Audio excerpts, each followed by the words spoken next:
నేను ఈ వీడియోలో అందరూ కాదు కొందరు ఫేక్ ముస్లిమ్స్ ని మాత్రమే అడ్రస్ చేస్తున్నానని తెలుసుకోండి. రాజకీయం నేను పాకిస్తాన్ ప్రేమిస్తా నీకు లేకపోతే నీ దౌర్భాగ్యం అది మమ్మల్ని కూడా నీలాగా ఉండమంటే అరే నీకు అంత పాకిస్తాన్ మీద ప్రేమ ఉంటే నీ బిడ్డనిచ్చుకోరా, అటు నీ బిడ్డనిచ్చుకోరా పువ్వా. ఈ ఎర్రి పువ్వు గాడేవాడో నాకు తెలియదు భయ్య, బట్ ఇలాంటి వాళ్ళని దృష్టిలో పెట్టుకుని అంబేద్కర్ గారు ఒక మాట చెప్పారు. ఏమన్నారంటే హిందూ ముస్లిం భాయ్ భాయ్, హిందూ ముస్లిం భాయ్ చారా అని అన్నారు కదా. బట్ ఇక్కడ చారా మాత్రం ఎప్పుడు హిందువే ఉంటాడు. ముస్లిమోడు ఎప్పుడు వాడు హిందూ ముస్లిం భాయ్ భాయ్ అనుకుంటాడు, కానీ ఎప్పుడు వాడు తోటి ముస్లింనే ఒక రియల్ భాయ్ లాగా స్వీకరిస్తాడు, హిందువుని స్వీకరించడు. ఎండ్ ఆఫ్ ది డే హిందువుని కోస్తాడు అన్నట్టే మన అంబేద్కర్ గారు చెప్పడం జరిగింది. ఇగో ఇలాంటి వాళ్ళని దృష్టిలో పెట్టుకుని వీడేమో మళ్ళీ పాకిస్తాన్ని ఇష్టపడతా అని అంటాడు. వీడికి తెలియని విషయం ఏంటంటే ఒక్కరోజు వెళ్ళరా పాకిస్తాన్కి, తర్వాత వచ్చి మాట్లాడు ఎర్రిపువా. లక్షణమైన కుటుంబాల్లో వెలిగే జ్యోతుల మధ్య ఎంత పెద్ద అఖండమైన జ్యోతుందా. सामने ये ऊपर हमारे श्री कृष्ण जी की एक मूर्ति बनाई गई। ये हमारे श्री कृष्ण जी की मूर्ति है और ये एक मंदिर हुआ करता था, ये इसका मेन गेट हुआ करता था, जो कि अभी इसको बंद कर दिया गया है। ఇప్పుడు చూసిండ్రు కదా, పాకిస్తాన్లో శ్రీకృష్ణుడి మందిరంని మసీదు చేసిండ్రు. ఇది ఒకటే మందిర్ అనుకుంటే మీ పొరపాటు భయ్య. మ్యాక్సిమం 90% ఆఫ్ ది మందిర్స్ అక్కడ కబ్జా అయిపోయినాయి. అండ్ 90% ఆఫ్ ది హిందూస్ అక్కడ నుంచి కన్వర్ట్ అయిపోయినారు. ఆడవాళ్ళను కూడా లేపుకెళ్ళి కథలు పడ్డారు. అది ఎండ్ ఆఫ్ ది డే పరిస్థితి ఎంత ఘోరం ఉంటుందంటే నేను మీకు ఎక్స్ప్లెయిన్ చేయలేను. పరిస్థితి ఎంత ఘోరం ఉంటుందంటే తన తల్లిదండ్రికి తన కూతుర్ని, ఈవెన్ మైనర్ కూతురు 9 ఏళ్ల పాపను కూడా వదిలిపెట్టరు, లేపుకొని వెళ్ళిపోతారు. వీడియోలలో నేను ఈయన భార్యని, నాకు నా తల్లిదండ్రికి ఎలాంటి సంబంధం లేదు అని చెప్పి వీడియో ప్రూఫ్తో సహా వాళ్ళు బలవంతంగా చెప్పించి ప్రూఫ్ పెట్టుకుంటారు. అది ఈవెన్ 9 ఏళ్ల అమ్మాయిని కూడా వదిలిపెట్టరు, హిందూ అమ్మాయిలని. అక్కడ 27% ఉన్న హిందువులు ఇప్పుడు 2% కూడా లేరు. అదైతే మన అందరికీ తెలిసిన విషయమే. బట్ అక్కడ 25% ఆఫ్ ది హిందూస్ ఎక్కడికి పోయినరు, ఎక్కడున్నారు అన్న విషయం మనం ఆలోచించాం. బట్ పొలెస్తాన్ ఒక టెర్రరిజంకి సంబంధించిన ప్లేసు. టెర్రరిస్టులు వాళ్ళు కొట్టుకుంటే పొలెస్తాన్లో పొరలు, చిన్న పొరలు చచ్చిపోతే ఇక్కడ ఉన్న ముస్లిమ్స్ కూడా ఫైట్ చేస్తారు, వాళ్ళ కోసం ఏడుస్తారు, ప్రే చేస్తారు. ఎందుకంటే చెప్పా కదా, అంబేద్కర్ గారు చెప్పినట్టు భాయిచారా అనేది ముస్లింకి గట్టిగా ఉంటుంది, హిందూకి ఉండదు. ఈవెన్ ముస్లిం హిందూకి కూడా ఉండదు, బట్ ముస్లింకి ఉంటుంది అని అంబేద్కర్ చెప్పిన కదా.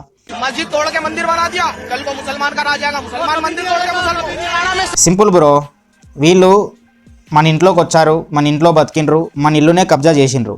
సో మన ఇల్లుని మనం రిటర్న్ తీసుకున్నాం. మళ్ళీ మన ఇల్లుని మనం రిటర్న్ చేసుకుంటే మనం వాళ్ళ ఇల్లు కబ్జా చేసినామంట, వాళ్ళ ఇల్లు వాళ్ళకి ఇచ్చేయాలంట. అంటే మందిర్ని ఇల్లుతో పోల్చిన ఇక్కడ అని అంటున్నాడు. సో నేను ఇంకేం చెప్పాలనుకుంటుంది ఏంటంటే మీ తలకాయలు కట్ చేసి నెక్స్ట్ ఇంకో ఇల్లు కడుతున్నాం, అది ఆ స్టేజ్కి వచ్చేస్తాం.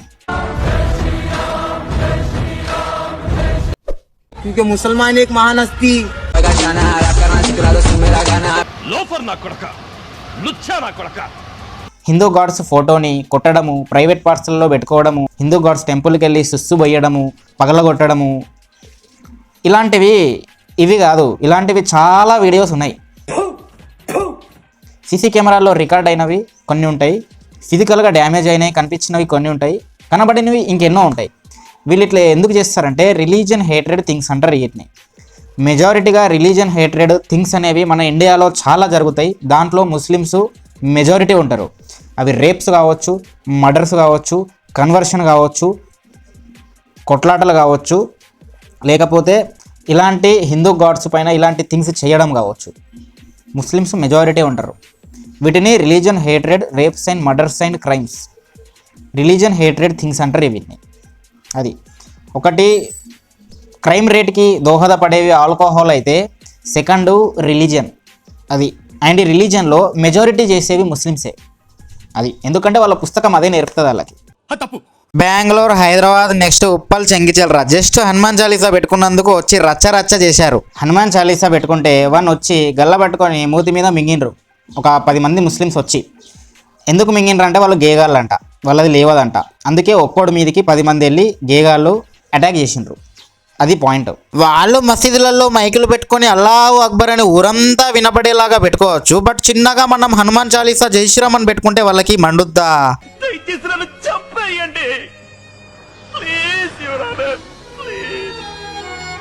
10 మంది వెళ్ళి ఇట్లా అటాక్ చేస్తారు. వీళ్ళందరూ అంతే, మ్యాక్సిమం మెజారిటీ. ఇంకా వీడియోస్ చూపిస్తే నాకు యూట్యూబ్ వాడు $1 వేస్తాడు, అందుకే నేను చెప్పట్లా, చూపించట్లా. సో బూతులు కూడా అందుకే మాట్లాడట్లా, తిట్టట్లా. ఆడపిల్లలు, చిన్నపిల్లలు, పసికూనలు అని చూడకుండా జై శ్రీరామ్ అని పాటలు పెట్టుకొని ఎగిరినందుకు ఆడవాళ్ళని రక్తాలు ఎలాగా కొట్టిండ్రు. అంటే ఇప్పుడు నువ్వు నాకు చెప్పు.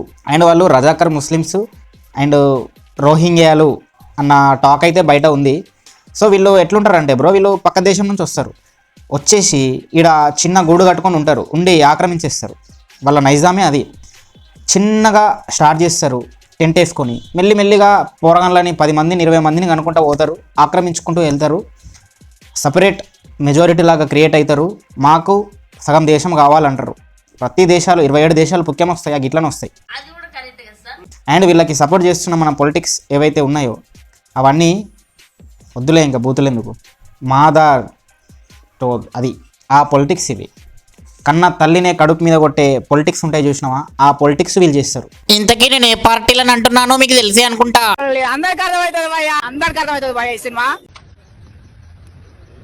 అయితే మన గేలు ఉన్న దగ్గర ఉండరు కదా, ఈ గేలు ఏం చేసిందంట, వీళ్ళు గోశాలకు వెళ్ళి 3 ఆవులను ఎత్తుకపోయి వాళ్ళ తల్లి, ఆ 3 ఆవుల తల్లి పెద్ద ఆవుని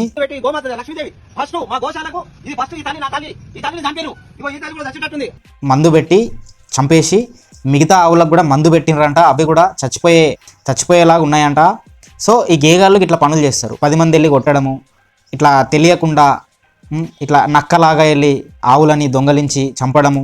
ఇంతకుముందు మీరు చూసే ఉంటారు, మన బండి సంజయ్ అన్న పోస్ట్ పెట్టిండు. ఒక ఆవుని డైలీ ఒక ఏరియాలోకి ఒక ఆవు వస్తుండే, ఆ ఆవుకి హిందూ ఏరియాలో ఆవుకి వీళ్ళు చపాతీ కానీ రైస్ కానీ పెడుతుండే, మొక్కుతుండే, అండ్ అది వెళ్ళిపోతుండే. డైలీ ఇట్లా జరుగుతుండే. సో ఈ ముస్లిమ్స్ డైలీ అది జరగడం గమనించి ఏం చేసిండ్రు తెలుసా, ఆవుని చంపేసి ఆ ఆవుని మొక్కుతారు కదా కాళ్ళకి, ఆ ఆవు కాలుని కట్ చేసి ఆ ఏరియాలో పడేసిండ్రు. అందరూ వెయిట్ చేస్తున్నారు, ఆవు ఇంకా రావట్లేదు, దానికి చపాతీ పెడదాం, ఫుడ్ పెడదామని అక్కడ ఉన్న వాళ్ళు వెయిట్ చేస్తూ ఉంటే బయటికి వెళ్ళి చూస్తే ఆవు కాలు కనిపించింది. అంటే ముస్లిమ్స్ కాలు కట్ చేసి ఆ ఏరియాలో పడేసిండ్రు. సో హిందువులు ఇప్పటికైనా మీరు మేల్కోలేదనుకో, ఇలాంటివి ముందు చాలా చూడాల్సి వస్తుంది. అది నేను చెప్పేది. నేను కరెక్ట్ లాంగ్వేజ్ ఎందుకు యూజ్ చేస్తున్నా అంటే, ఇక యూట్యూబ్ వాడు చెప్పినా కదా, నేను బూతులు మాట్లాడితే ఆడు నన్ను బతకనిస్తలేడు, అందుకు నేను ఇట్లా మంచిగా మాట్లాడాల్సి వస్తుంది. లేకపోతే మింగుదామని అనుకున్నా. అది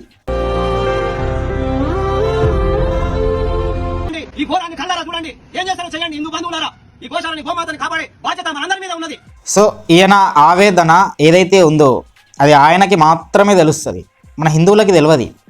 ఎందుకు తెలియదు అంటే, మనం మందు తాగడంలో, క్యాస్ట్ పొలిటిక్స్లో, మనీ పొలిటిక్స్లో, మనీ మ్యాట్రిక్స్లో బిజీ ఉంటాం. మనకు తెలియదు ఇవన్నీ. మన దాకా వస్తే అప్పుడు తెలుస్తుంది భయ్య, ప్రతి ఒక్కడికి తెలుస్తుంది, ఒక రోజు వస్తుందిలే. మళ్ళీ ఇలాంటివన్నీ చెప్తే మన హిందువులే నన్ను పిచ్చోల్లాగా చూస్తారు.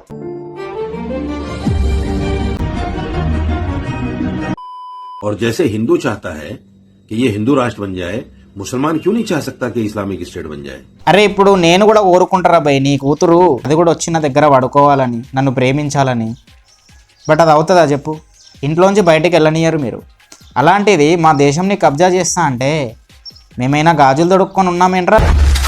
సో పాయింట్ ఏంటంటే, అది జరగని పని. వీళ్ళు ఏమి చేసినా సరే అణువున హిందూయిజం అనేది మన ఇండియాలో బతికే ఉంటుంది. హిందువులు బతకకపోయినా కానీ హిందూయిజం అయితే బతికే ఉంటుంది, మన అందరికీ తెలుసు అది. నేను వీళ్ళని గట్టిగానే రోస్ట్ చేయాలనుకుంటా, బట్ నాకు యూట్యూబ్ వాడు బతకనిస్తలేడు. అందుకే నేను బూతులు లేకుండా ఒక కరెక్ట్ లాంగ్వేజ్తో మాట్లాడాల్సి వస్తుంది. వీళ్ళు మైనారిటీ ఉంటేనే, సెకండ్ మెజారిటీ ఉంటేనే ఇన్ని కథలు పడుతున్నారు. ఇంకా వీళ్ళు ఫస్ట్ మెజారిటీకి వస్తే ఏం చేస్తారో మీ ఊహకే వదిలేస్తున్నా. అంతర్యుద్ధం ఈ రాజ్యానికి మంచిది కాదు.